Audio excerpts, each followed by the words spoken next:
Pues buenos días, bienvenidos y bienvenidas a la presentación de este informe, del informe Raíces tras los muros.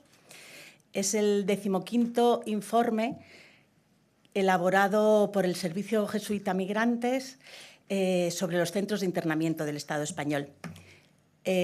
Gracias por estar aquí, por acompañarnos, por apoyar desde distintos puntos de vista. Veo las personas que estáis aquí, pues nos conocemos y estamos en este trabajo cada una y cada uno desde distintos lugares y, bueno, pues profundizaremos y daremos nuevos datos, nuevas experiencias de lo que ha sido el trabajo en el CIE, en los CIEs, en el año 2024.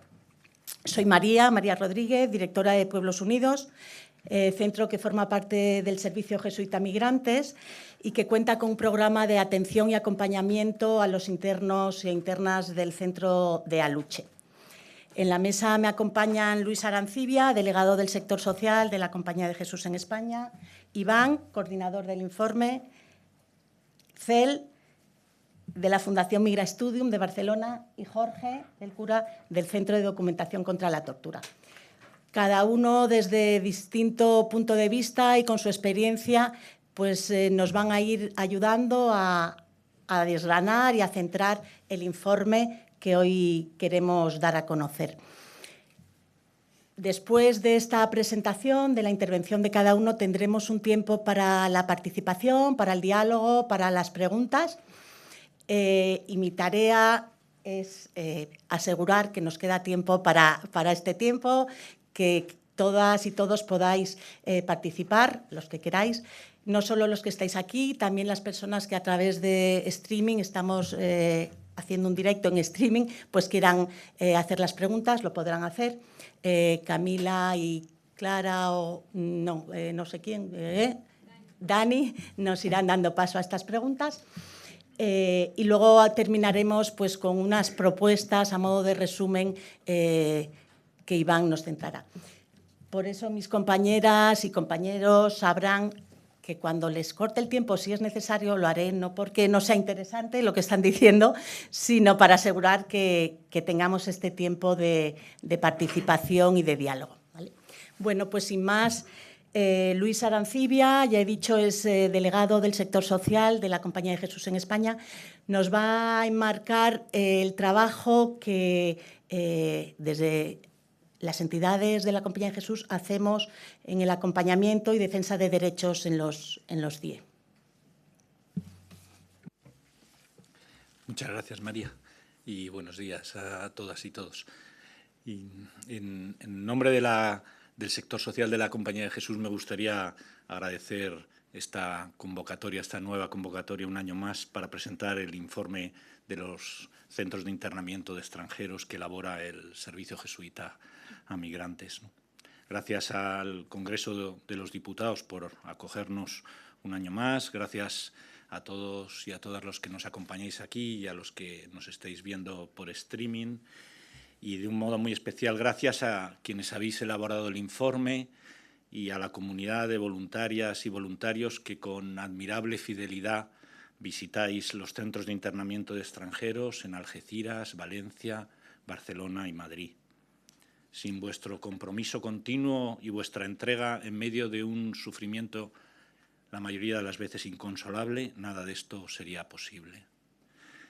El Servicio Jesuita a Migrantes es una red de organizaciones de la Compañía de Jesús que trabaja por los derechos de las personas migrantes y su pleno acceso a la ciudadanía y que actualmente está presente en 14 ciudades.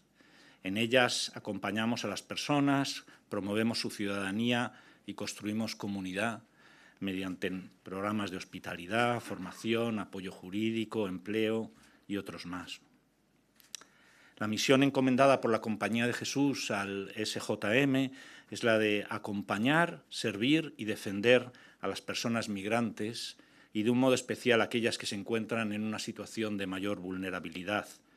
Hoy, especialmente, las personas que están en situación administrativa irregular y, por supuesto, aquellas que se ven privadas de libertad y amenazadas de una repatriación que interrumpe dramáticamente sus proyectos vitales.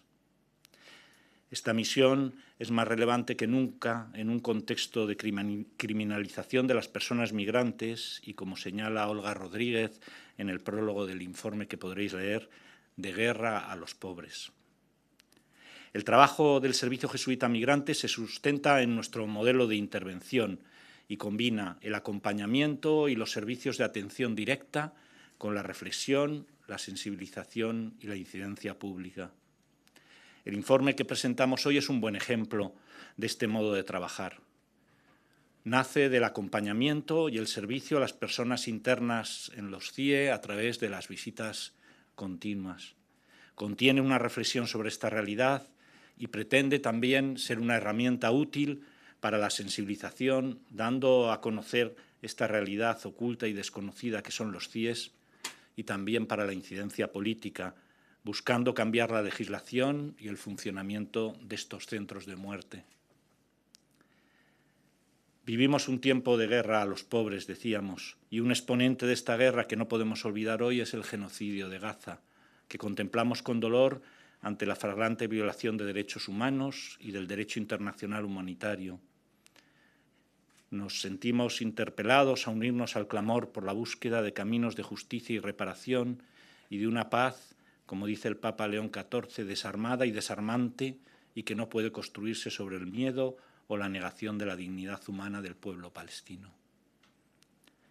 En medio de esta realidad tan interpelante, el SJM sigue con un trabajo constante en torno a los centros de internamiento, apostando por la protección de los derechos de las personas que migran y que se ven sometidas a tantas situaciones de violencia en origen, tránsito y también en este destino que es Europa.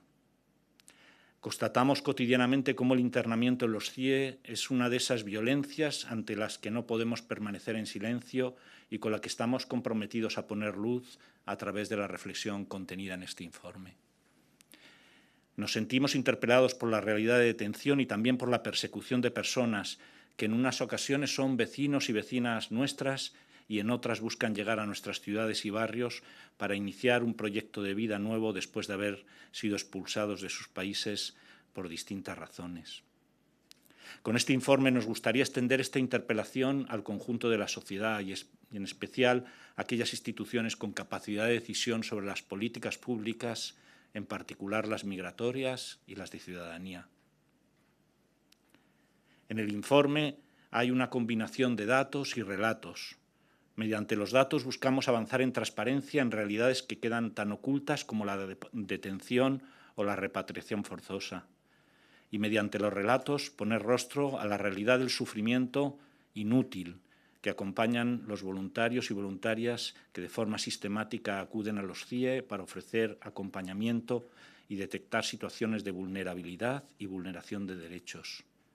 Sin esa movilización ciudadana, este informe no sería posible. Todo este trabajo no lo sostenemos en soledad. Nos acompañamos y acompañamos a través de alianzas locales y estatales con movimientos, colectivos y organizaciones sociales y de Iglesia con las que generamos una red que apuesta por el cierre de todos los centros de internamiento y en la que cada uno hacemos una aportación diferente y específica. Gracias también a todos los compañeros y compañeras de camino, algunos de los cuales estáis hoy aquí. Y aunque el contexto no nos acompañe, no podemos dejar de creer y apostar por iniciativas como la Iniciativa Legislativa Popular para la regularización de las personas migrantes en situación irregular, que, como sabéis, ha sido impulsada por más de 900 organizaciones y casi 700.000 ciudadanos y que espera una decisión de este Parlamento. Necesitamos abordar la realidad de las migraciones con políticas que promuevan la protección, la hospitalidad, la inclusión y la ciudadanía, y especialmente que sean capaces de abordar de un modo estructural las causas últimas que fuerzan a las personas a abandonar sus hogares y cultura propias buscando un horizonte de esperanza. Esperamos que este informe, que ya es el número 15, como decía María, sirva para que más personas, organizaciones e instituciones nos hagamos cargo de la realidad del internamiento, del sufrimiento que provoca y de las dramáticas historias que se encierran tras sus muros. Y esperamos que este informe contribuya al objetivo final, el cierre o al menos la humanización de estos lugares oscuros y de muerte. Muchas gracias a todos.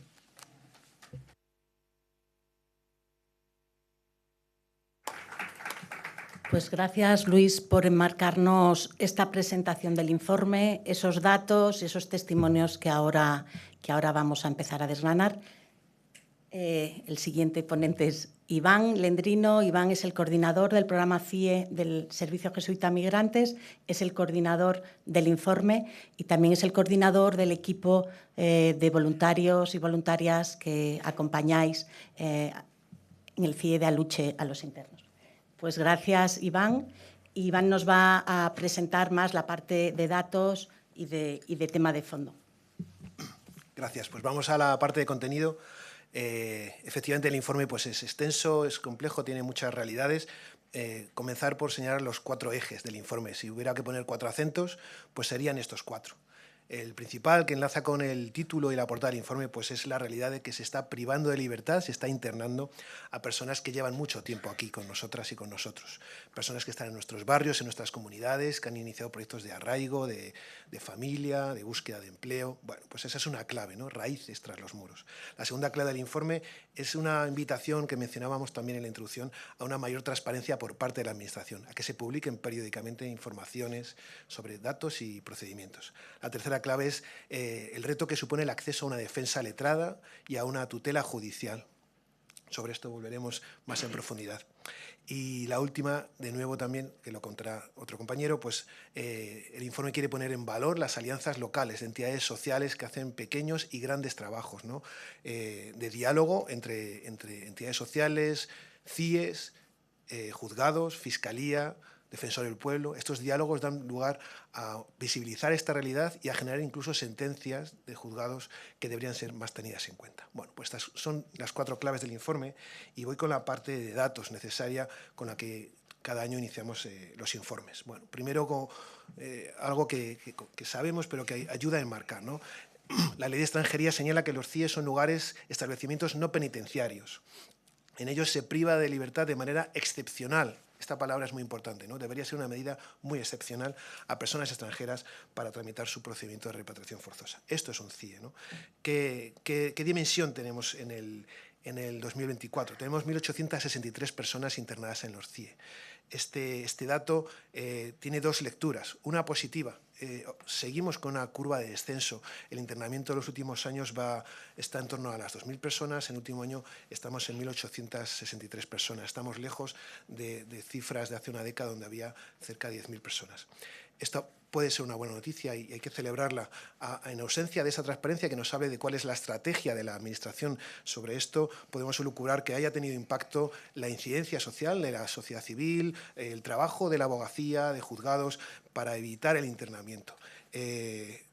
Pero 2 claves que son importantes es señalar que en el acompañamiento cotidiano a las personas que están en los CIE, por nuestra parte, observamos que no son internamientos excepcionales, que seguimos observando personas en estas 1.800 que tienen graves situaciones de salud mental, proyectos personales de arraigo familiar. Pensamos que este número sigue siendo alarmante. Y algo que nos alarma especialmente, si vemos el número de personas en los diferentes CIEs, es, bueno, pues observamos que en Madrid hay cerca de 600, en Barcelona 400, Murcia, en Algeciras he construido un CIE que tiene una capacidad de 500 personas. Esta curva descendente se ve a la sombra de la posible apertura de un macro CIE en Algeciras. Es decir, antes de valorar esta curva descendente que nos parece una buena noticia, lo que nos preocupa es la apertura de un CIE que tiene una capacidad de 500 plazas, que puede triplicar, cuadruplicar este número de internamiento. Entonces, nos alegramos de que el descenso se siga produciendo, nos parece que sigue internándose a personas sin aplicarse proporcionalidad y excepcionalidad y nos preguntamos qué ocurrirá con la apertura del CIE de Algeciras. Hay 2 datos que nos hablan de la causa del internamiento y que es bueno detenerse en ellos. Tienen cierta complejidad, intentaré no enrollarme con ellos, pero fundamentalmente estas 1.863 personas se dividen en 2 grupos. Aquellas personas que tienen una orden de expulsión y aquellas personas que tienen una orden de devolución. Sin entrar en complejidad jurídica al respecto, al final las personas que tienen una orden de expulsión son personas que llevan tiempo en este país. Una orden de devolución es una decisión que un juez decide para una persona cuando está accediendo al territorio nacional. En este caso, 300 personas tienen orden de devolución, es decir, entre comillas, son recién llegadas. 1.563 con una orden de expulsión nos están hablando, como dice el título, de personas que llevan tiempo con nosotros, de que han sido interceptadas en la calle, en una redada, en una comisaría, en algún otro espacio. Es decir, los datos del internamiento nos hablan de personas que llevan tiempo con nosotras y con nosotros. Los CIE, como decíamos, están pensados para repatriar, para lograr la repatriación, ¿verdad? Para eso es bueno compartir los datos de repatriaciones anuales. Esto es otro dato que, al igual que el de internamiento, ojalá se publicase periódicamente directamente por la Administración. No es así, y por eso es muy importante compartir este dato que a través del portal de transparencia, año tras año, nos da el Ministerio de Interior. El año pasado, 3.286 personas fueron repatriadas forzosamente. Es el dato del que disponemos. Es el dato que nos entrega Interior a través del portal. Si los CIE están creados para repatriar personas, aquí hay dos datos muy importantes. El primero es señalar que 1.037 personas fueron repatriadas desde un CIE. Esta información nos habla de que ha habido muchas personas internadas que no han sido finalmente repatriadas. Y también nos dice una segunda cuestión, que de esas 1.000 personas repatriadas desde CIE hasta las 3.000 que han sido repatriadas, hay 2.000 personas que han sido repatriadas forzosamente desde otro tipo de instalaciones o con otro tipo de procedimientos. Y nos surge una interrogación de cuáles son las garantías en esos procedimientos. De las 3.000 personas repatriadas, este informe puede atestiguar la falta de garantías en aquellas que han pasado por un CIE. Pero nos llama la atención que se requiere un seguimiento y un monitoreo de garantías y derechos del resto de personas repatriadas. Y me detengo de nuevo en esas 1.037 personas que han salido desde CIE para poner el acento en todas las que han sido internadas y no han sido repatriadas. Es decir, año tras año, en torno a 1.000 personas pasan por los CIE, agotan su estancia en un CIE 2 meses, son liberadas a 500 kilómetros de su hogar, muy a menudo.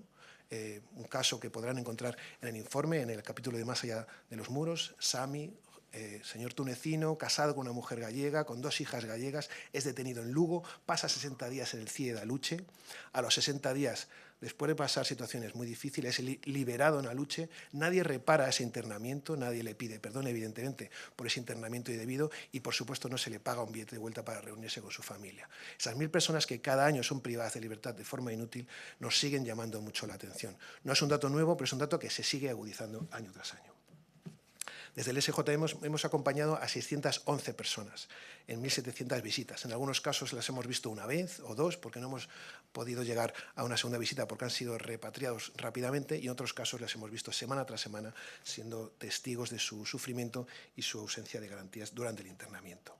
Los datos de nacionalidad no se nos proveen a través del portal porque Interior considera que es un dato que no debe suministrar, pero sí podemos hablar de las nacionalidades que hemos visitado. Y es bueno conocer el perfil de las personas. ¿Quién hemos acompañado en el CIE? Pues fundamentalmente personas de Marruecos, en un 30%, personas de Colombia, Perú, Honduras, República Dominicana, Georgia. En los CIE hay personas de Marruecos, pero muchas personas también de Centroamérica y Latinoamérica y hasta 40 nacionalidades. Hay mucha diversidad de nacionalidades. ¿Y qué nos cuentan? Nos cuentan de nuevo que llevan muchos años en España, el 60% en torno a 1 o 7 años, y que tienen entre 25 y 46 años, personas con proyectos de formarse, de tener un trabajo, algunos de iniciar un proyecto familiar, otras con otro tipo de proyectos que son truncados por este acompañamiento. Estos datos que son de nuestras visitas pensamos que son bastante extrapolables a la distribución de nacionalidad o de edad de todas las personas internas. Un último acento en esta parte, antes de dar la palabra a las compañeras, es el derecho a saber. Queremos hablar de la transparencia. Pensamos que la Administración tiene una asignatura pendiente. Persiste falta de transparencia y ausencia de mecanismos del Estado que informen periódicamente de este ciclo, que no solo es el del internamiento, que es el de la identificación, la privación de libertad y la repatriación. No hay un informe, una memoria que hable de cuántas personas, de qué perfiles, de qué procedimientos se están aplicando. Nosotros hacemos ese ejercicio año tras año, pero ojalá lo hiciese directamente la Administración en esta tarea de dar parte, de reportar su tarea. llevamos varios años litigando contra la Administración por datos que no se nos suministran. No me detendré en esto, animo a la lectura del apartado de incidencia, pero hay en este litigio, en los últimos 2 años, una respuesta del Consejo de Transparencia pensamos que ejemplifica muy bien esta tarea de pedir transparencia. Cuando el SJM exige que se le den datos de nacionalidad, de número de personas que han puesto una queja en cada CIE, que habla de la conflictividad, ese dato le tienen en el informe, o de referentes médicos en cada uno de los centros, algunos de estos datos se nos niega. Sin embargo, el Consejo de Transparencia y Buen Gobierno señala esto, que voy a leer porque me parece que merece la pena. Esta información se trata de información estadística que obra en poder de la Administración y que, igual que se han resuelto otras reclamaciones anteriores, se debe proporcionar, dado que sirve para saber cómo los poderes públicos toman las decisiones que afectan a los ciudadanos, que es una de las finalidades a lo que está destinada la Ley de Transparencia. El Consejo de Buen Gobierno acaba señalando: la información no se recoge en balances e informes, señala 2020, porque llevamos ya varios años litigando por la transparencia. No existen informes y balances donde se señalen estos datos. Y hemos aludido anteriormente al interés público en obtener estos datos. Este interés es evidente, ya que la inmigración es una de las preocupaciones de los ciudadanos españoles, como figura en la página web del Centro de Investigaciones Sociológicas. El Consejo de Transparencia está diciendo a Interior que por favor proporcione datos porque no figuran en balances públicos y porque la sociedad está interesada en cómo se están gestionando las migraciones. Por eso una de las claves del informe es invitar a mayor transparencia y más información al respecto. Gracias.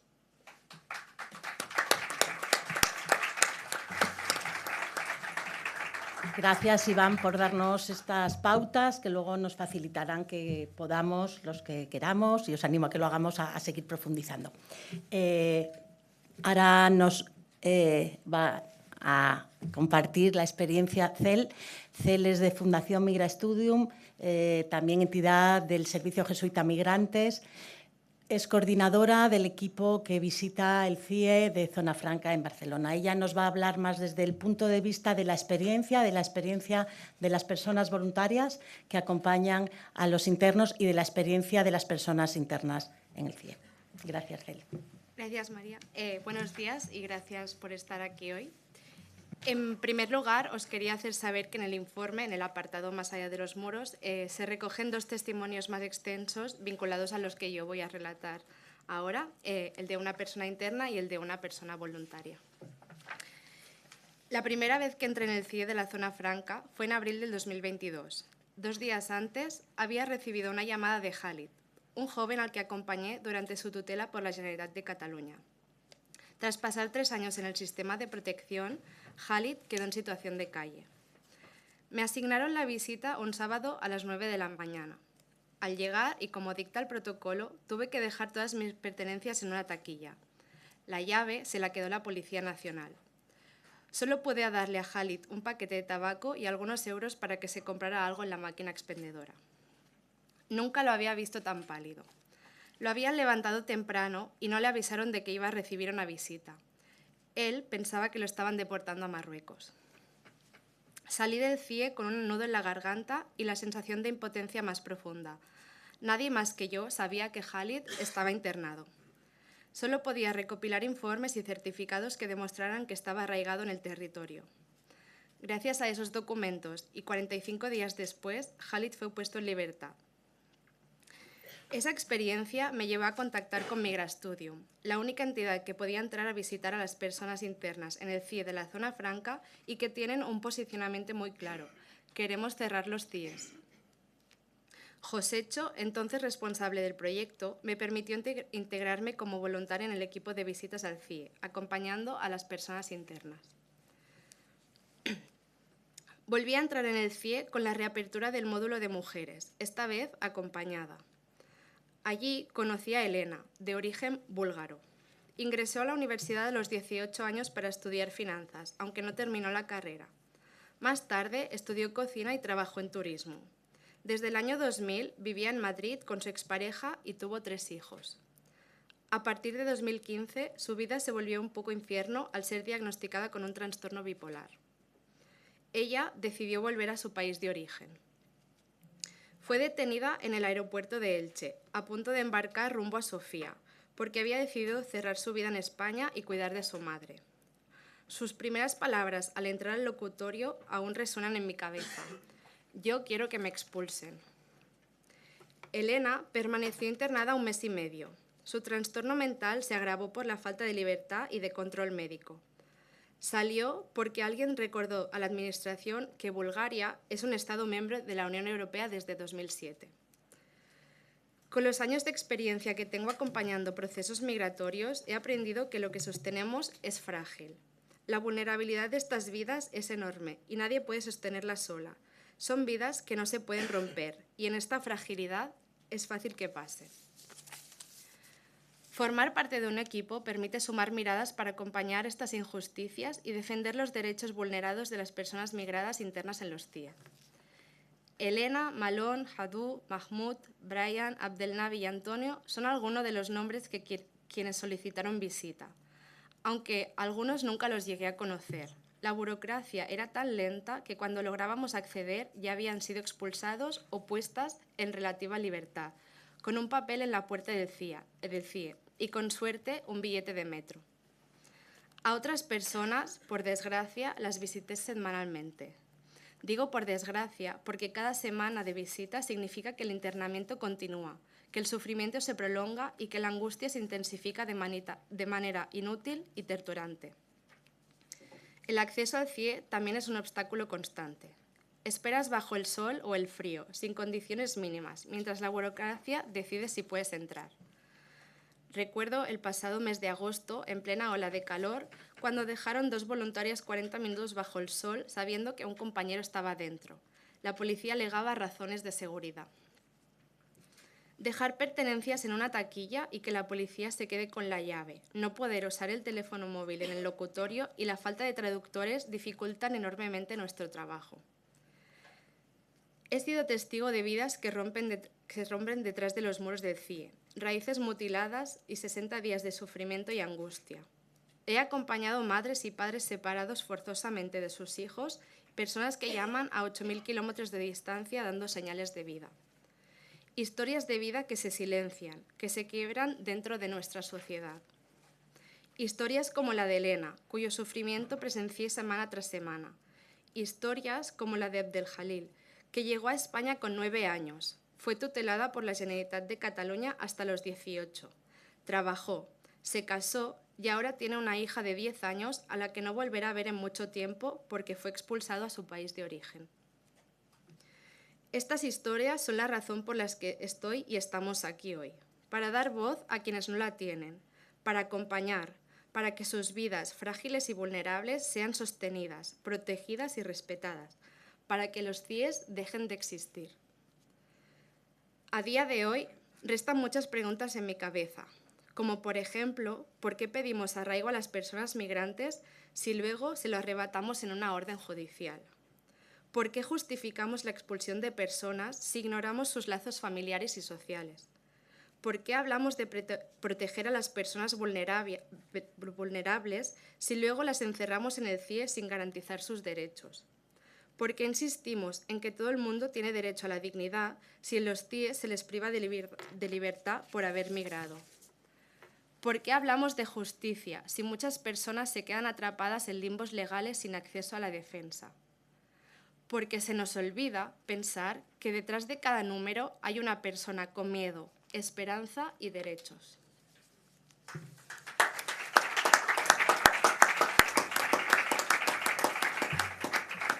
Gracias, Cel, por poner nombre, rostro al dolor, a la dureza, al sinsentido y la vulneración de derechos de lo que vivimos en los CIE y lo que sustenta el informe, lo importante que está tras los datos, ¿no?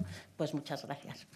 Y ahora nos acompaña Jorge. Jorge del Cura tiene una larga trayectoria en tareas de defensa de derechos humanos. Es del Centro de Documentación contra la Tortura y es una de las entidades con las que trabajamos en red en Madrid. Y desde esta experiencia de trabajo conjunto va a compartir aprendizajes del trabajo de la incidencia local y los retos que tenemos para asegurar y trabajar por la defensa y la tutela judicial efectiva. Gracias, Jorge. Buenos días. Muchas gracias a Servicio de Justicia y Migraciones por invitarme a estar aquí con vosotros y a vosotros por acudir a esta presentación. Me habéis encargado un tema muy amplio. Voy a intentar ser breve, a veces esquemático, pero todo lo que digo podéis ampliarlo con el informe, leyendo el informe, que os recomiendo leerlo, este y los anteriores, porque creo que son muy ilustrativos. Primero quiero, decir, como ya se ha comentado, el trabajo que se está haciendo en los CIES en cuanto a en defensa de la dignidad y denuncia de la vulneración de derechos humanos en los centros de internamiento extranjeros es una tarea colectiva entre diversos colectivos. Quiero nombrar a los colectivos que están trabajando porque creo que es importante. Aquí en Madrid está el Observatorio de Derechos Humanos San Martínez, Mundo Movimiento, Coordinadora de Barrios, Pueblos Unidos, el Centro de Documentación contra la Tortura, pero también se ha colaborado con otros, puntualmente con otros colectivos, como por ejemplo la Asociación Libre de la Abogacía o el Centro SIRA y otros muchos más. En Barcelona, Migra Studium, Iridia, Tanques de CIES, y en Algeciras, ECA Social, Algeciras Acoge, Coordinada CIES en Alicante. Es decir, son muchos los colectivos y otros muchos que han colaborado puntualmente y muchas personas a nivel particular. Creo que esta colaboración ha sido muy importante. Lo veis en el informe que se está preparando y lo que hablaré un poquito ahora, pero hay que potenciarla, hay que aumentarlo, hay que implicar a más colectivos sociales. Y también, paralelamente a esta colaboración, digamos, entre los colectivos sociales y asociaciones, llevamos unos años intentando coordinarnos, colaborar, trabajar. La coordinación es difícil con los operadores jurídicos y policiales que trabajan o que tienen que ver con los CIE. Lo tenéis muy bien explicado en el informe, pero quiero marcar dos de Madrid, pues con los que yo he trabajado más. Pero uno es, por ejemplo, en el 2022 hubo una serie de reuniones con prácticamente todos los colectivos que trabajaban, instituciones que trabajaban en el CIE de Aluche. Estaban Cruz Roja, SOGE, Servicios Sanitarios del CIE, Oficina de Asilo y Refugiado, ACNUR, Oficina de Asesor del Pueblo, jueces, fiscales, es decir, estaban todos y varias asociaciones. Y después de mucho trabajo, creo que se llegó a un punto histórico que fue 2 acuerdos gobernativos de los 3 jueces de control de Madrid, uno sobre la posibilidad de implementación de un protocolo de tramitación de denuncias por malos tratos y otro posterior sobre asuntos sanitarios y salud mental. Creo que estos informes, al margen ya tienen la importancia, primero, en cuanto ya es que los jueces empiezan a reconocer que hay un problema. Otra cuestión es cómo se van a solucionar esos problemas y cómo se han implementado o no esos protocolos. Si tengo tiempo, luego lo explicaré. Igualmente, en el año 2024 hubo otra reunión con jueces, también aquí en Madrid, con prácticamente los mismos participantes, y aquí se consiguió otro acuerdo en el que se planteaban problemas que afectaban a lo que es la dignidad de las personas que estaban en el CIE, en el CIE, que pueden parecer cada uno por separado pequeñas y poco importantes, pero que son fundamentales a la hora de poder mantener la dignidad dentro de un centro. Dignidad dentro de lo posible dentro de un centro de protección de libertad, cosas que muchas veces, en mi opinión, son incompatibles. Pero bueno, por ejemplo, la ampliación del uso de teléfonos móviles para poder contactar con familia, con abogados, etc. El hecho básico de que las personas internadas sean llamadas por su nombre y no por un número. Es decir, más vejación que esa creo que es difícil. Yo cada vez que oigo esto me recuerda a Auschwitz y los campos de concentración nazis. La obligación de entregar a las personas los informes médicos que sean recibidos. Hay una serie de las garantías de asistencia por los técnicos de OAR, de la Oficina de Asilo y Refugio. Es decir, son cosas básicas que, aunque puedan parecer menos importantes, siempre entre comillas, que una agresión física o que una mala atención sanitaria, en el fondo están vulnerando, atacando directamente la dignidad de esas personas. En Barcelona también hay contactos, están en marcha y, están avanzando cosas con estos colectivos. Pues han conseguido que las visitas de las personas, los abogados o las ONGs ya no necesiten una autorización de visita previa. Hay una serie de avances que se están consiguiendo y creo que son importantes, insuficientes, pero es el primer paso. Y Algeciras, como ya decía Iván, me da pavor. Está pendiente de ponerse en marcha, pero creo que va a ser... en fin, prefiero casi no pensarlo. Todo este trabajo creo que nos permite, además de estas resoluciones judiciales, creo que este trabajo que se ha hecho colectivo permite también detectar una serie de problemas que están ahí, no se han resuelto y a veces no sabemos cómo resolverlos. Hay algunos que son flagantes, por ejemplo, hay una fragmentación en la mirada, no hay una mirada estatal, una intervención estatal a todo nivel de Estado entre todos los CIE. Cada CIE va por su lado, dependiendo del juez de control que toque, o incluso de los 3 o 4 o 2 jueces de control que sean. No está regulado el trabajo de los jueces de control del CIE, entonces se está improvisando esto, y además no tienen realmente funciones reales, es prácticamente formal. Esta fragmentación evidentemente colocan a las personas internadas en una situación de arbitrariedad. Y no es una culpa de que un juez quiera o no quiera, es que no sabes, dependiendo qué juez esté de guardia ese día, dependiendo qué centro estés, todo esto está ocurriendo. Evidentemente todo ello lleva a que el acceso a la defensa, el acceso a la defensa letrada, tutela judicial efectiva, el acceso al derecho a tener derechos en los CIE sea un laberinto prácticamente imposible de resolver. Algunos ejemplos. Es decir, personas que están internadas en un CIE, su libertad, su puesta en libertad, su anulación de la orden de expulsión, depende de multitud de jueces. Jueces de lo penal, de lo contencioso, de instrucción. El juez de instrucción ordena su ingreso en el CIE. Jueces penales pueden tener una causa abierta contra ellos. Jueces de contencioso, que son los que tienen que ver si la orden de expulsión se mantiene o no se mantiene. Y a veces tenemos varios jueces de contencioso trabajando a la vez, porque no se ponen de acuerdo entre ellos, porque los abogados no saben lo que ha pasado anteriormente. Y todo ello tiene que ver, entre otras cosas, porque las personas internadas no son informadas de cuál es su situación. No son informadas por los agentes policiales e instituciones, tampoco son informadas muchas veces, no siempre, por algunos abogados, abogados de oficio, que hacen lo que pueden cuando pueden, y a veces tampoco eso. Pero bueno, el problema está que al final no son informadas. Pero es que además de no ser informadas, es que hay que tener en cuenta dos cosas. Son personas que vienen muchas veces con dificultades idiomáticas, que no van a entender lo que se les está diciendo, y que vienen de otras culturas, otras tradiciones diferentes. Yo he trabajado muchos años como funcionario de justicia en Plaza Castilla. He visto cómo a los autóctonos se les mal informaba sus derechos. ¿Qué será con las personas que son de fuera, que no tienen conocimientos, no ya jurídicos, que no tienen conocimientos de tradición, de cultura, de idioma? Es decir, la información es nula muchas veces. Nos van a decir siempre que se les informa. Bueno, la información es un documento en el que dice que el interno se niega a firmar. Que será verdad, no digo yo que no. Pero me extraña, porque además, aunque se niega a firmar, a esa persona hay que darle el documento que le notificas. Y no se le entrega. Como se niega a firmar, no se le entrega. Yo supongo que es que no se le entrega nunca. Pero bueno, evidentemente esto pasa, por ejemplo, con la falta de notificación en los vuelos de vuelta al país, con la falta de información, que ya decía antes, en los partes médicos. Esto no tiene nada que ver con la transparencia, la transparencia es otra cosa. La transparencia es la institución arriba que hará sus estadísticas, sus temas, informará. Aquí hay una falta de información directa a la persona interesada, que evidentemente sin esa información no puede ejercer sus derechos. Aunque pueda ejercerlos a veces, va a encontrarse con multitud de problemas, pero es que no puede ni siquiera empezar. Que no digamos también, como ya decía antes, la falta de intérpretes para personas que no hablan castellano o lo hablan muy mal.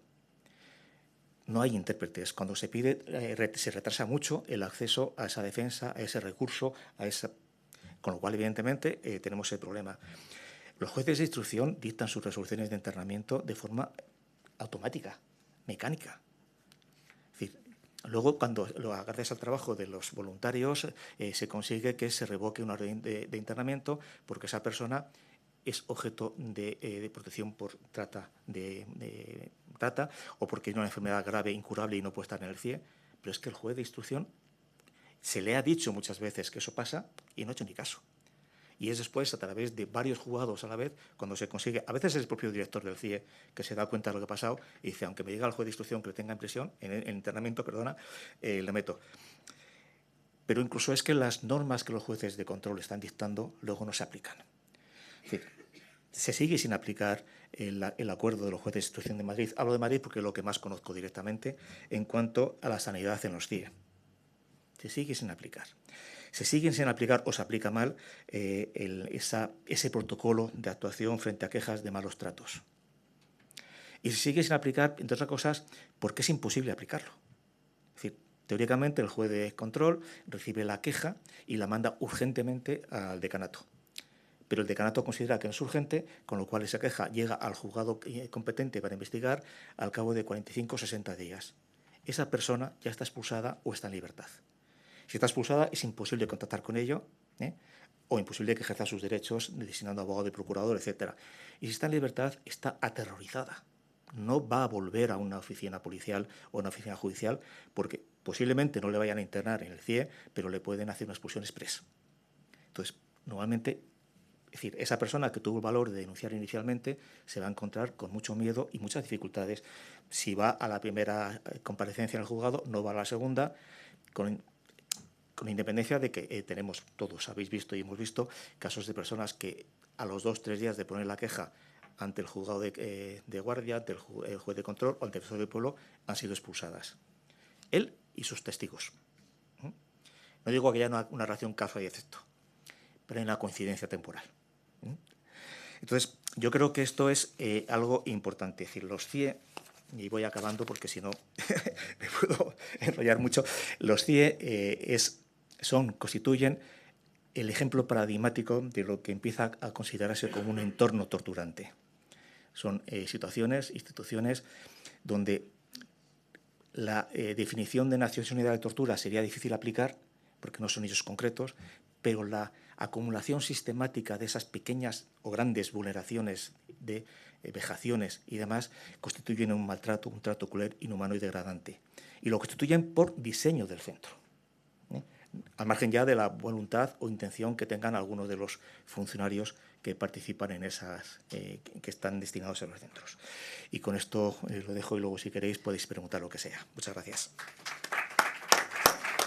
Gracias, Jorge, por poner encima de la mesa la complejidad del entramado administrativo, jurídico, que dificulta y imposibilita muchas veces el acceso a la defensa y a la tutela judicial efectiva, y que también nos anima a que en red y como hacemos, ¿no?, de manera conjunta sigamos y no desfallezcamos, sabiendo que es entre todas y entre todos como podemos ir avanzando. Pues dicho todo lo que han dicho los ponentes, pues abrimos el turno de preguntas, de opiniones, de diálogo, para que podamos profundizar en los distintos temas que se han avanzado. Camila, si levantáis la mano y os vamos pasando el micrófono. Y que sea también un rato de diálogo, ¿vale? Cada uno, si queréis dirigir la pregunta a alguien específicamente de la mesa, y si no también, pues los ponentes lo habíamos pasado el micrófono.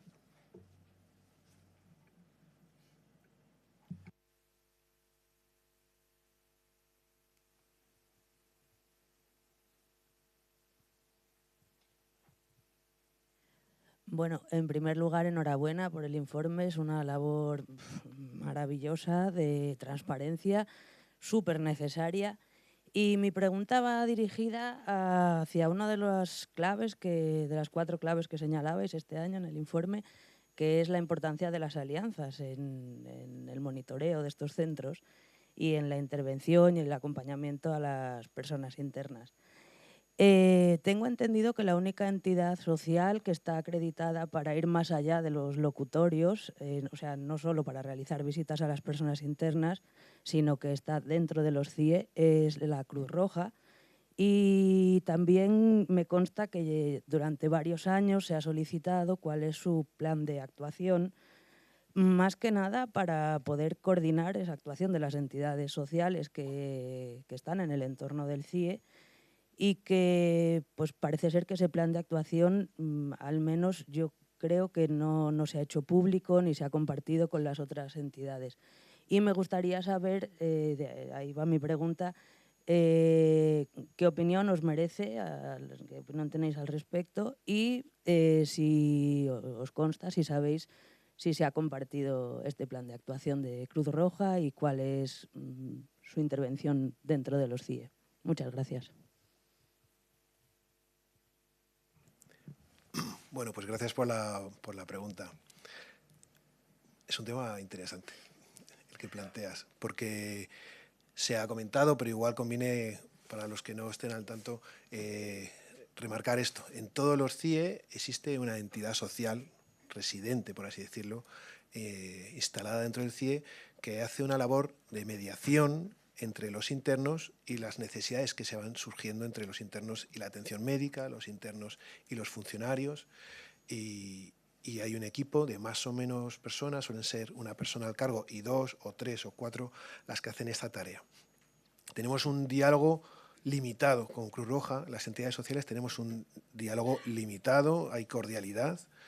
Incluso recientemente tuvimos una formación compartida con ACNUR, que hay personas aquí de ACNUR a la que asistieron técnicos de Cruz Roja.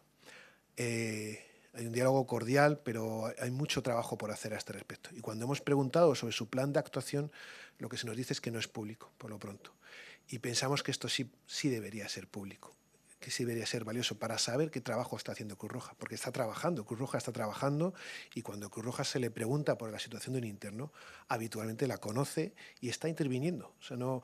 Aquí no se señala que no se esté trabajando, sino que igual que, y yo creo que la pregunta va por ahí, igual que hay una alianza relevante entre las entidades de base, movimientos sociales, visitando los CIE, yo creo que es animar a que haya un diálogo y una coordinación más profunda en la intervención con Cruz Roja. Y para eso es bueno saber exactamente cuál es su plan de intervención. Esa memoria, que igual que se le pide a la Administración, la memoria de cómo funciona, cuáles son las normas de régimen interno en cada CIE, pues sería muy valioso ver la memoria de cuál es el trabajo de Cruz Roja, que sabemos su memoria de programas de ayuda humanitaria y vemos esas fotos estupendas en la playa porque esa tarea es muy, muy valiosa. Pues hay una tarea muy valiosa en los CIE y sería estupendo ver una memoria de su tarea en los CIE, a cuántas personas se está atendiendo y cuál es su proyecto de intervención concreto. Yo creo que desde aquí animar a que eso sea público y a que haya una coordinación más estrecha entre las entidades de base que estamos visitando los CIE, porque hay un diálogo, hay una articulación, pero se podría profundizar. La verdad es que es limitado. Gracias.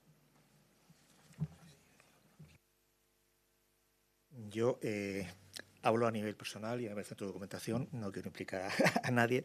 Yo creo que, es decir, el papel de la Cruz Roja trabaja siempre con compromisos de confidencialidad.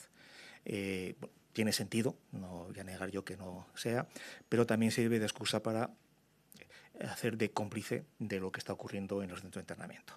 Es decir, hay otros organismos internacionales, el Comité de Prevención de la Tortura del Consejo de Europa, por ejemplo, que tiene confidencialidad de sus visitas, pero en sus informes son muy críticos con lo que están haciendo cuando visitan centros, cárceles y demás.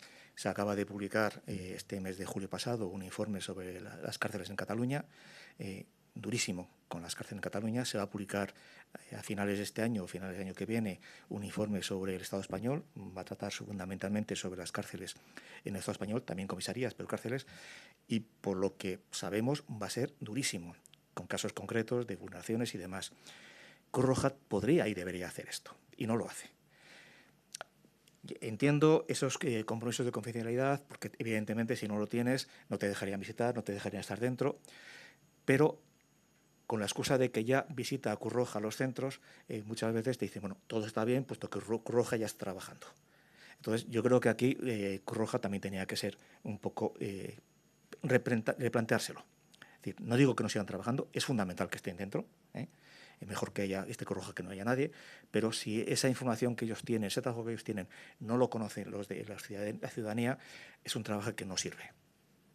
Puede ayudar personalmente a algunas personas, creo que les ayuda, pero no ayuda a solucionar los problemas políticos, sociales, éticos que genera los centros de internamiento. No ayuda a solucionar los problemas del racismo, no ayuda a solucionar otra serie de temas. Entonces, bueno, es un problema que tiene que plantearse Cruz Roja y posiblemente a nivel internacional, no la Cruz Roja, no las personas que trabajan en el CIE de Aluche. Gracias. Teníamos otra pregunta.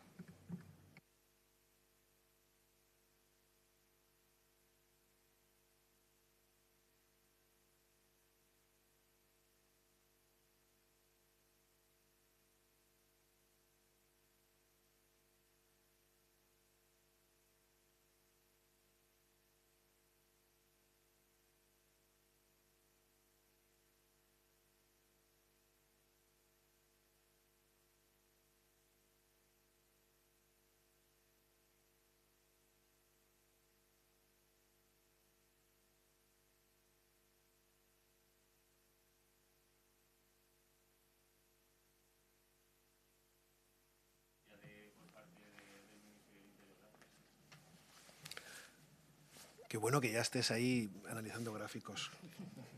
Ánimo. Dar las causas, los motivos que hay detrás de las decisiones del Ministerio de Interior no es fácil porque no se explicita la estrategia, no hay la suficiente transparencia, no de datos, sino de estrategia, de acciones. Lo que podemos decir es que en esos años uno de los informes del SJM llevaba como título Sufrimiento inútil. Muchas de las personas privadas de libertad tenían órdenes de devolución a países con los cuales no había acuerdos de repatriación y el porcentaje de personas que no eran repatriadas, pero que habían sido privadas de libertad era elevadísimo. No digo que el SJM influyese en que esa gráfica cambiase, sino que entiendo que la Administración, aparte de la incidencia del Defensor del Pueblo, de los movimientos sociales, de las entidades que estamos por aquí, pues fue constatando que se estaba privando de libertad a personas con órdenes de devolución de nacionalidades que frecuentemente no había acuerdos de repatriación y que eso carecía de sentido. Tampoco carece de sentido privar de libertad a personas que están echando raíces, porque es que la reflexión, donde hay que buscar cordura, como dice el prólogo, es en torno al funcionamiento de los CIE. Pero en esos años tenía mucho que ver con las nacionalidades de origen, con los de países como Ghana y otros países subsaharianos con los que no había manera de repatriar personas, sin embargo se las internaba sistemáticamente de una forma que no tenía mucho sentido. Ese cambio de tendencia entre la expulsión y la devolución se observa también si uno observa la evolución de los datos de repatriación. También hay un cambio, más o menos por esas fechas, se va repatriando cada vez más a personas con órdenes de expulsión en vez de órdenes de devolución. Va de la mano el internamiento de la repatriación. Los motivos, pues sería muy interesante que la Administración explicase, bueno, pues en la materia de repatriación estamos tratando de hacerlo con esta estrategia o esta otra. Sería muy bueno para que no tuviéramos que lucubrar qué hay detrás. Lo que aparentemente se ve es, evidentemente es más fácil repatriar a una persona a un lugar donde hay un acuerdo de repatriación. Cuando vemos a nuestros políticos en ciertos países generando diálogo, eso va a llevar a que ciertas personas sean privadas de libertad para ser repatriadas a esos países. Pero esto es una elucubración. Sería muy útil que hubiese una estrategia compartida con la sociedad sobre cómo se trabaja en esto. Gracias, Iván. ¿Algo más preguntas? Clara.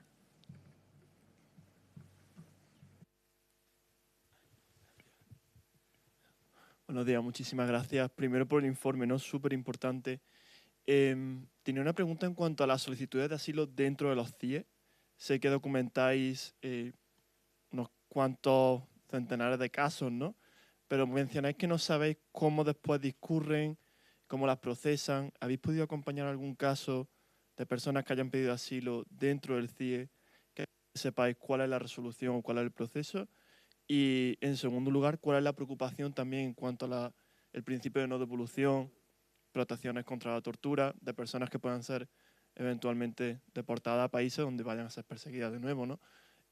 Y cuál es el plan de acción también para intentar proteger y asegurar el acceso al asilo o a la petición de asilo de esas personas. Gracias.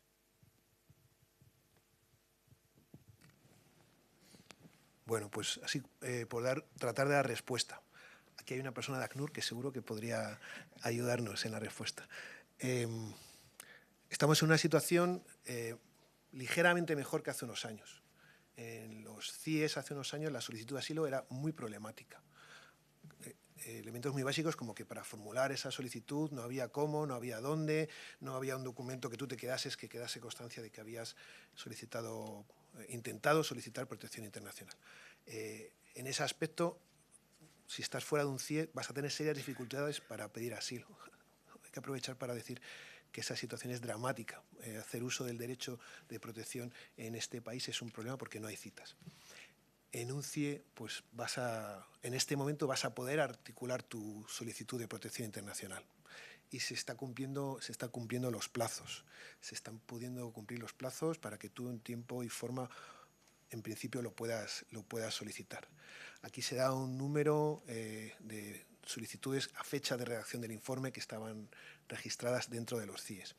Cosas que nos preocupan. Pues tuvimos un encuentro de personas voluntarias y equipos con ACNUR en el que nos dieron una pequeña formación de acceso al procedimiento y cosas que nos preocupan. Bueno, pues que en esa agilidad de responder al procedimiento la persona interna haya tenido tiempo suficiente como para formular con calidad ¿Por qué pide protección internacional? No siempre esto se va a dar. Lo ideal sería que asistiese la OAR en esta formulación y luego en la práctica esto no está teniendo lugar. La OAR no está pudiendo hacer esta tarea en ningún CIE.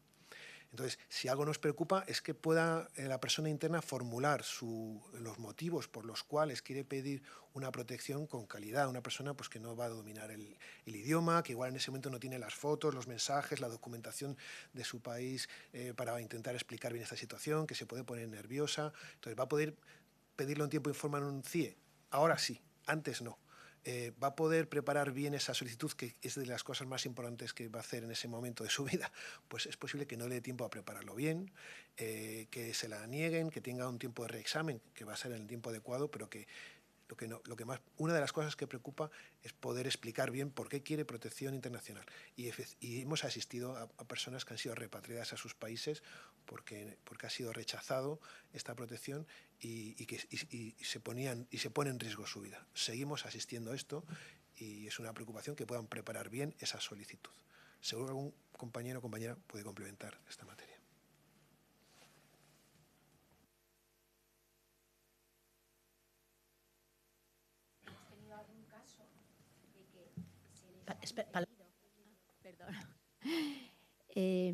Hemos tenido algún caso que se le ha impedido pedir asilo y entonces hemos tenido que recurrir al defensor del pueblo.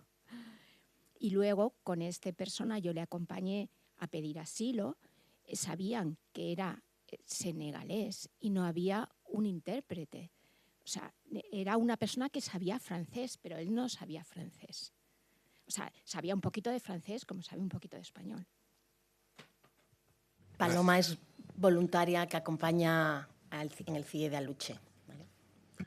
Sí, y gracias, Paloma, porque vas a lo más doloroso. Es decir, el procedimiento general se está aplicando, pero seguimos encontrando situaciones en las que se desincentiva.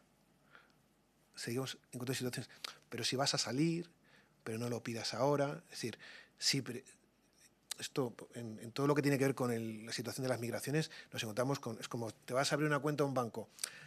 Si acompañas, al final la persona se la va a abrir, ¿no? Pero a veces hay que insistir, ¿no? Entonces, en el CIE, como norma general, se está pudiendo pedir asilo, pero seguimos asistiendo a casos dramáticos puntuales en los que se desincentiva. No, perdona, esto es un derecho, esto es como si vas a escolarizar a tu hijo, te dicen, no le escolarices eso ya. No, perdona, esto es mi derecho, ¿no? Pues en la petición de asilo es verdad que seguimos viendo casos en los que, oye, esta gente no hay nada que decir, quiero pedir asilo. Lo pides, punto, no hay nada más que hablar, ¿no? Pues hay casos en los que se desincentiva. Presionas, lo pide, pero hay que lucharlo. Gracias, Paloma. Pie a tierra.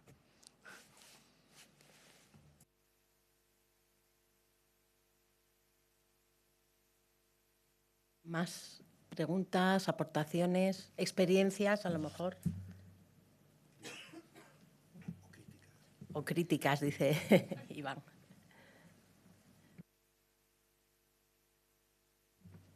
Raquel.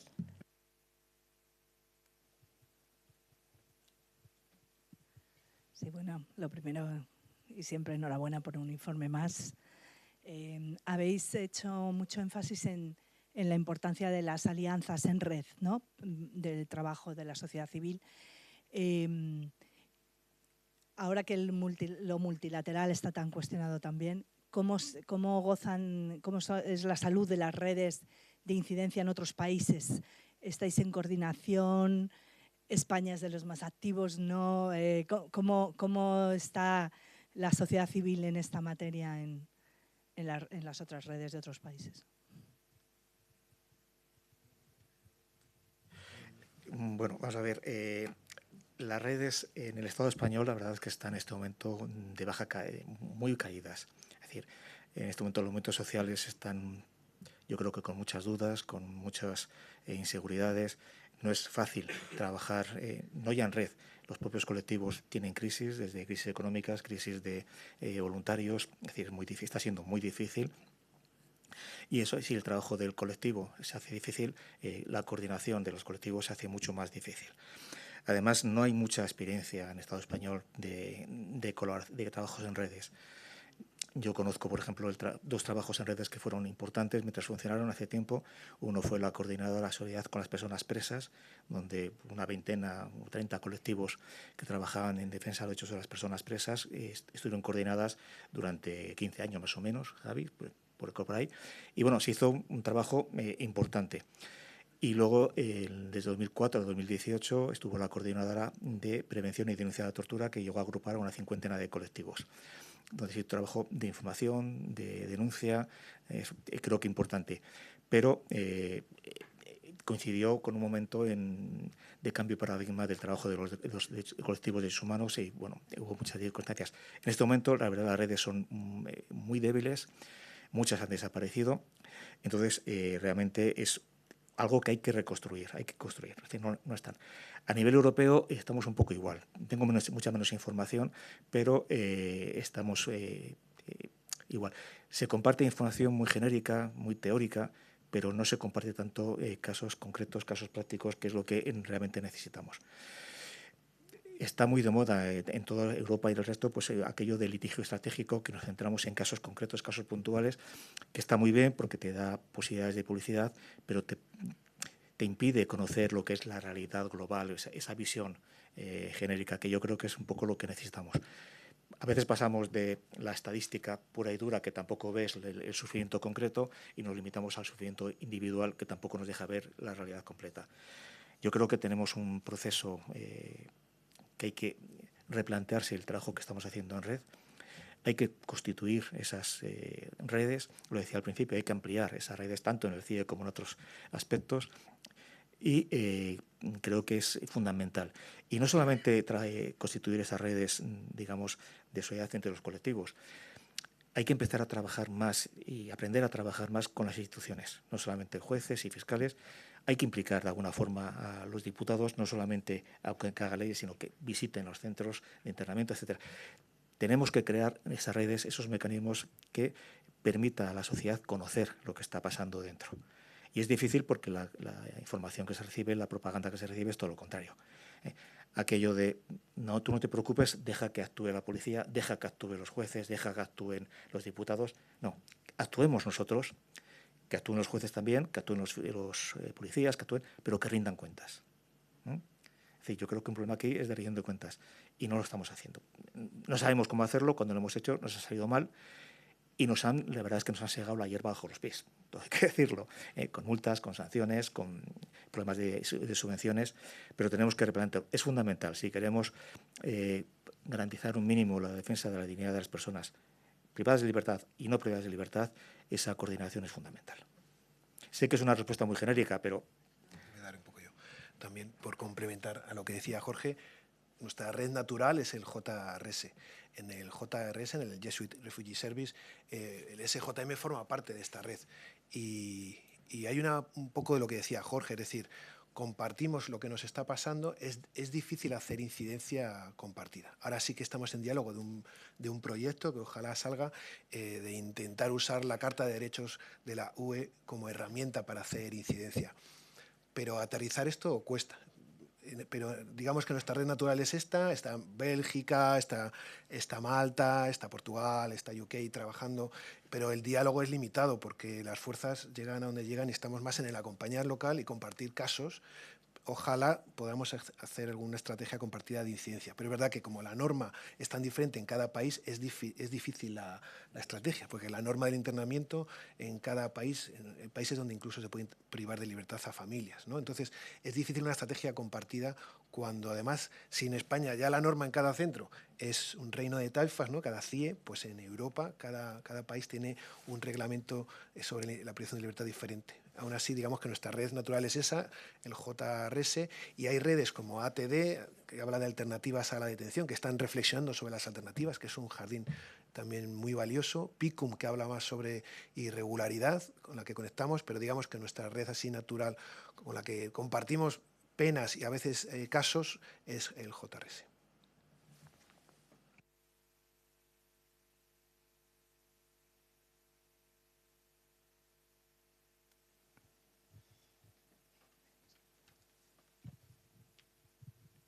¿Cómo valoráis la actuación de los diferentes actores en el proceso de internamiento? O sea, jueces, abogados y policía.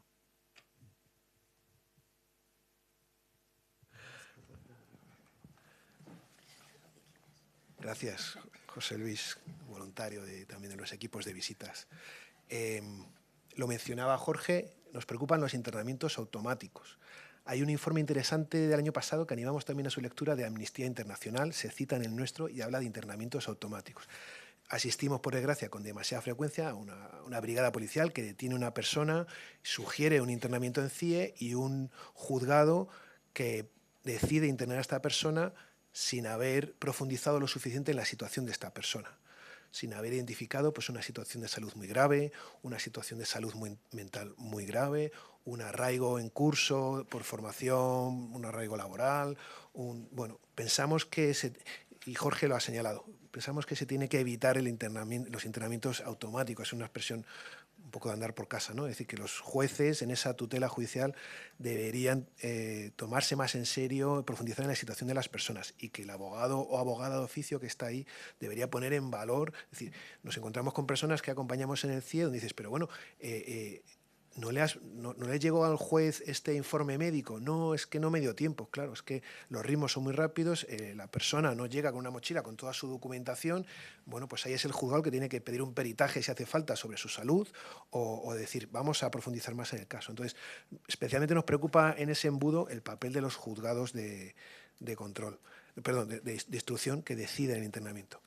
El papel de los agentes, por no generalizar, iría a los CIE, donde ya está más que cuestionado por nosotras y nosotros en entidades sociales y por el Defensor del Pueblo, que la tutela esté en manos de los agentes de policía. Se entiende que la tutela del perímetro de seguridad pues lo tenga la Policía Nacional, pero que en el día a día las personas internas con quien trate, sea con un agente de policía, pues no le vemos mucho sentido. Es una persona que está formada para otra cosa, no para acompañar a personas migrantes, a menudo vulnerables. Yo creo que ahí el papel de los agentes donde tiene que ser revisado es en los CIE, además, mientras existan, que ojalá sea poco. Además de lo que dice Iván, voy a hablar un poco de los abogados. El problema de los abogados, hay de todo. Hay desde abogados que trabajan de forma espectacular, abogados de oficio, abogados privados, que se mueven, que recurren, que están atendiendo. O sea, hay abogados realmente un trabajo maravilloso. Pero también hay abogados que hacen un trabajo meramente rutinario y burocrático. Asisten al detenido en el juzgado de guardia, a lo mejor ponen un recurso contra la orden de internamiento, pero la verdad es que es un trabajo muchas veces no. El problema que tienen los abogados, sobre todo los de oficio, es la falta de información. Es decir, una persona que ha sido detenida en Coruña, donde se le ha abierto un expediente sancionador, donde incluso luego se marcha a vivir a Málaga, bueno, a Málaga no, se marcha a vivir a Palencia, le abren en Palencia un expediente administrativo de expulsión, le detienen y le traen a Madrid. Resulta que tenemos abogados en el momento del expediente de administración, es decir, 4 o 5 abogados de oficio, todos ellos, que no conocen lo que ha pasado anteriormente y que ponen recursos fuera de plazo, de forma contradictoria a veces. Entonces, si ya es difícil que muchos abogados puedan trabajar bien, si encima les pone dificultades con una falta de información, con una falta de acceso. Es decir, hay abogados que ponen recursos, medidas cautelarísimas contra resoluciones que ya son firmes definitivas, porque no saben cómo está el procedimiento. No es porque lo quieran hacer mal, es que no saben y no tienen tiempo para ponerlo. Porque, como ya decía, los plazos son muy rápidos, lo cual está bien, porque cualquier cosa de prisión y libertad tiene que ser rápida, pero no puede ir en contra de la defensa del derecho a la defensa.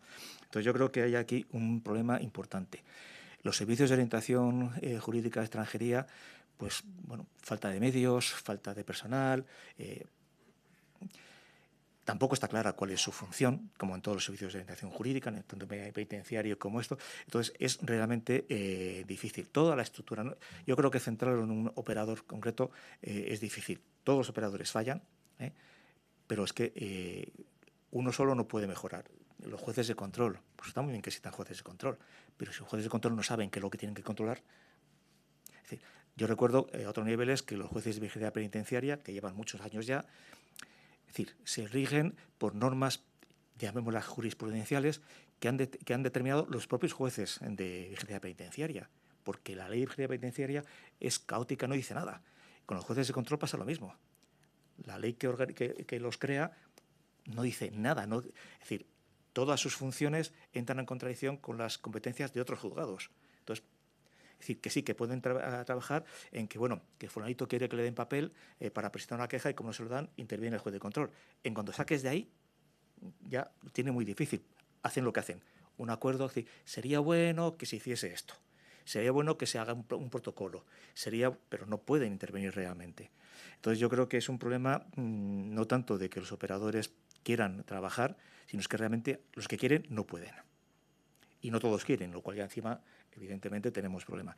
En cuanto a la policía, si un porcentaje altísimo de los policías de este Estado, de Europa si quieres en general, imagino del planeta, piensan que los migrantes con o sin papeles son todos delincuentes, pues eso se afecta luego al trabajo y al papel que tiene tanto en el momento de la detención como en el trato que reciben. Es decir, las redadas racistas es por el color de piel o por la apariencia. Y son esas personas que pueden acabar o no en el CIE o al menos con un expediente de expulsión o de devolución. Yo creo que es un problema estructural mucho más grave. Hay que procurar que cada actor cumpla su papel, pero hay que saber cuál es su papel. Es que para mí el problema es que no siempre sabemos cuál es el papel de cada uno. Con todo eso no quiero decir que haya que tirar la toalla, ¿eh? Hace falta un trabajo, hay que seguir trabajando y hace falta estar mucho con todo ello. Digamos, las necesidades son muy altas y las expectativas son bajas, pero tenemos que seguir trabajando con ello.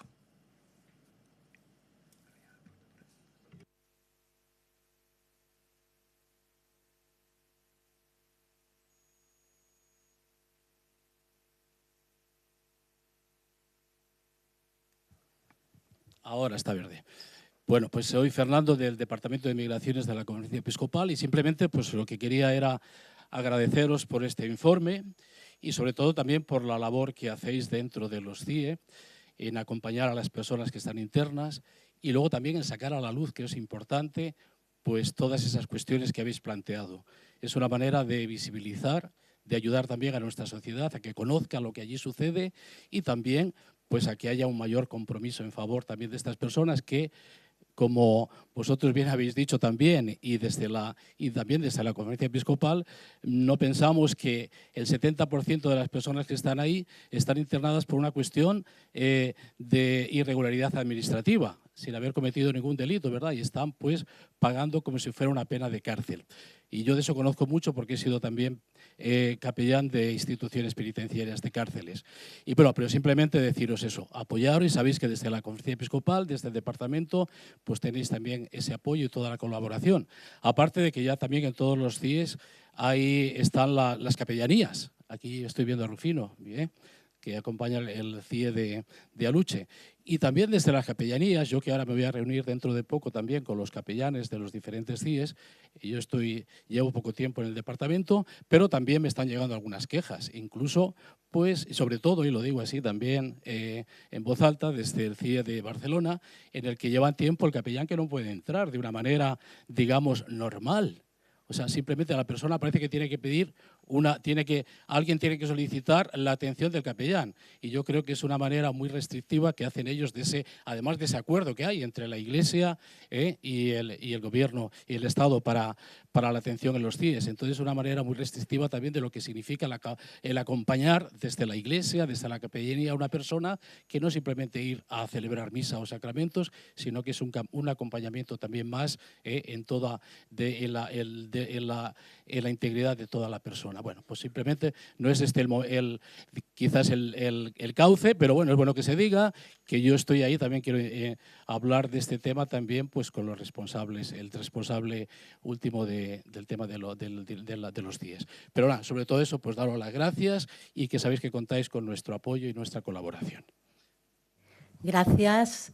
Gracias por traer la colaboración que entre las entidades de Iglesia tenemos. Trabajamos muy estrechamente en Madrid y vamos a meter la cuña publicitaria. El sábado que viene tenemos la convocatoria delante del CIE para la vigilia para pedir en la defensa de derechos y el cierre de los derechos. Aquí en Madrid, por la mañana a las 12, delante del CIE de Aluche, y por la tarde en Barcelona. No sé a qué hora, Mari Carmen, a las 7 de la tarde. ¿Vale? Pues es un ejemplo del trabajo en red en entidades de Iglesia. Gracias. ¿Más aportaciones? Mari Carmen.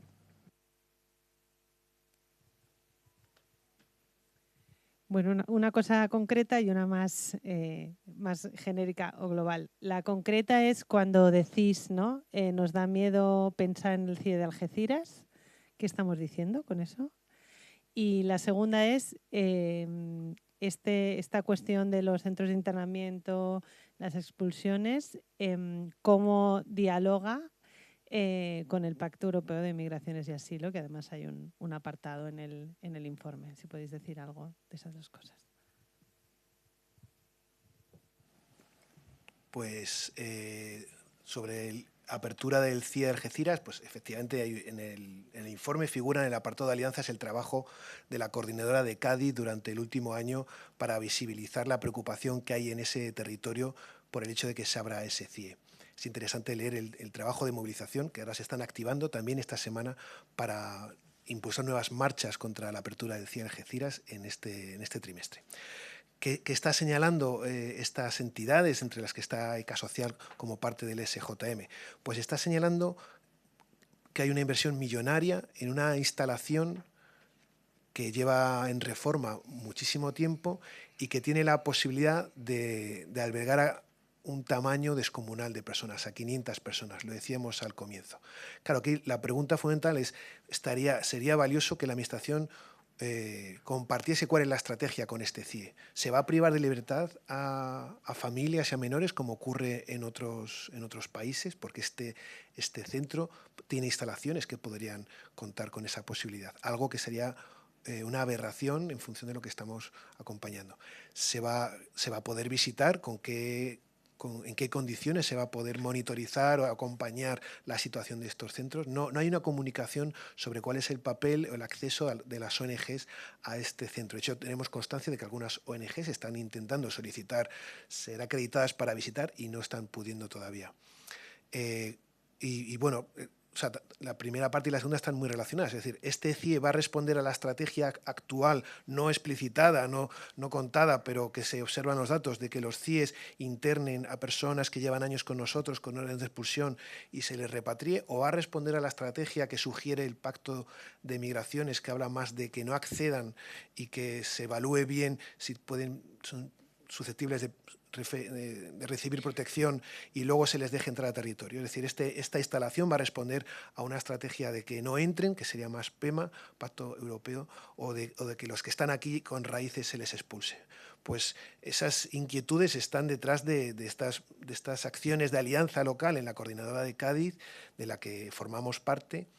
El 21 de octubre presentamos el informe allí de la mano de compañeras y compañeros de la plataforma de la Coordinadora de Cádiz, y la duda es esta: ¿qué perfiles, qué dimensión de internamiento va a haber? El último macro-CIE que se abrió en este país se llamaba el CIE de Archidona, instalado en una cárcel, en una antigua cárcel, y se saldó con el suicidio de un argelino. Es decir, los macro-CIEs son lugares que solo acaban en vulneraciones de derechos. Entonces, falta reflexión si se pretende abrir un CIE de esa magnitud, de los más grandes de toda Europa. Entonces, la duda es perfiles, qué capacidad de monitorizar derechos y a qué estrategia va a responder esto, hablando sobre el Pacto de Migraciones.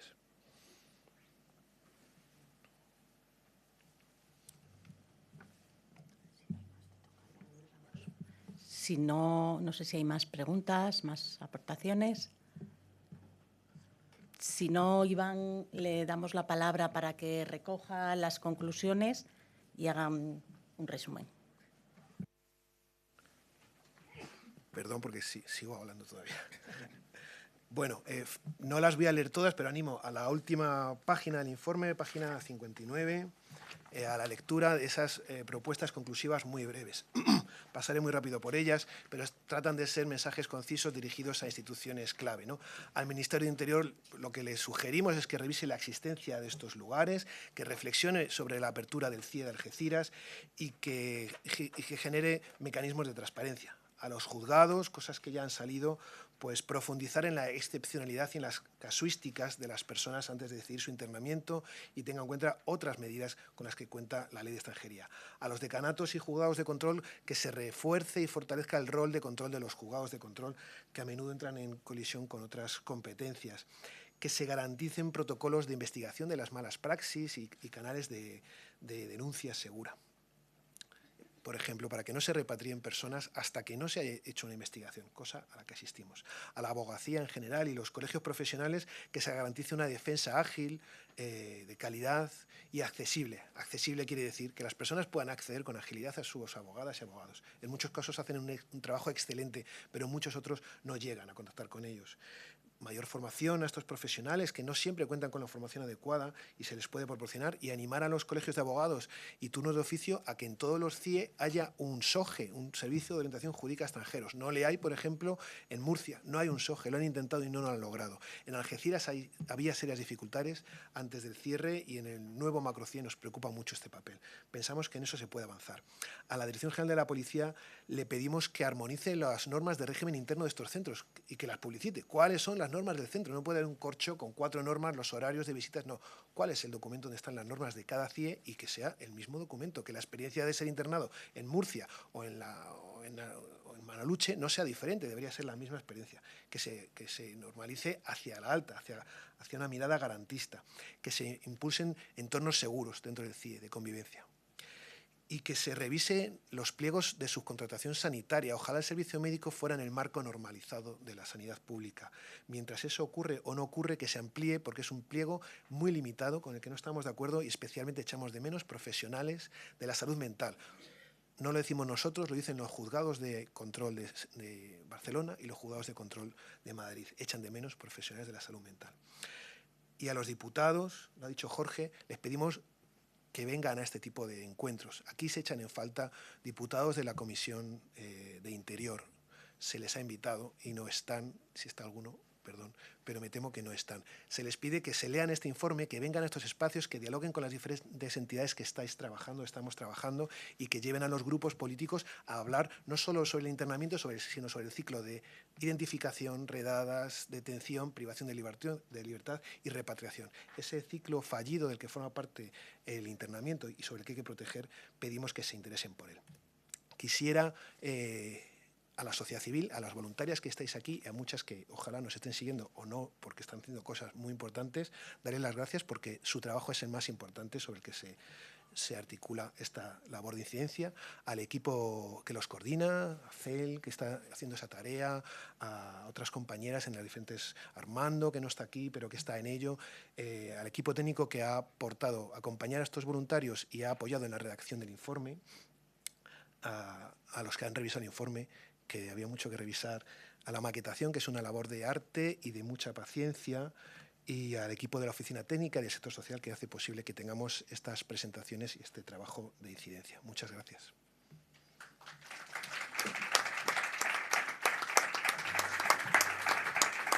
Pues gracias a todas, a todos.